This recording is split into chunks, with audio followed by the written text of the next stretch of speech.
After my father died, I tried everything I could to support my family and myself.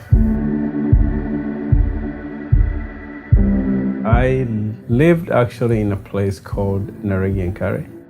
My family was not that well up.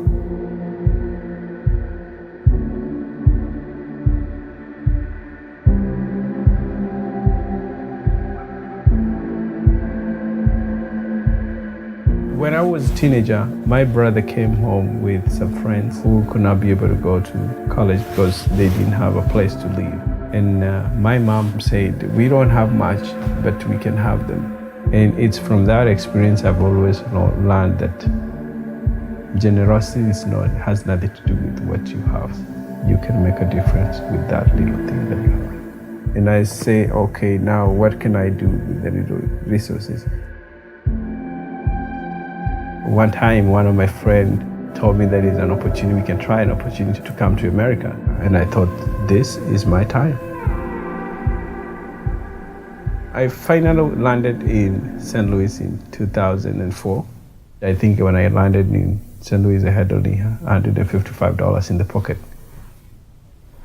And at that time that I realized, I think this America is not the way I thought.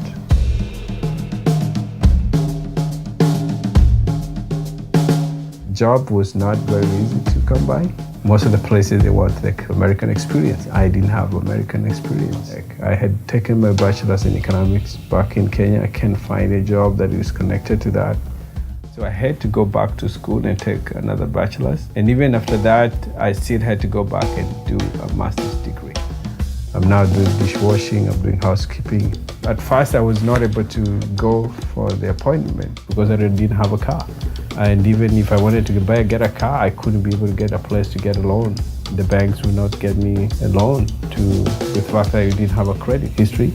And also the people that I worked there, met there, some of them were not very welcoming and making fun of me because of my accent and thinking that I'm not educated. And by the time I get home at 1 a.m., my feet are red and very painful. But also at 6 a.m., I have to wake up again. And I did that for a long time. As I was looking for answers to the struggles and I was going through, I realized people had more questions and some of them were in a worse situation than I was. At that time, I realized that even if I didn't have answers, I have something that I can offer. And at that time, I thought I needed to do something. I was trying to do what Mom used to do home. And that's when we started V4A for Africa. V4A for Africa means action. And that's what we stand for.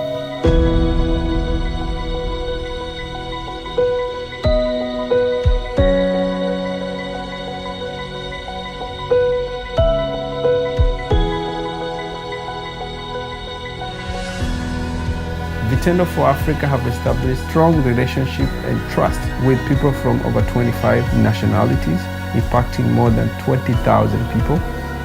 V4A for Africa have become a resource center, providing services like health screening, business startups, youth mentorship, and many more.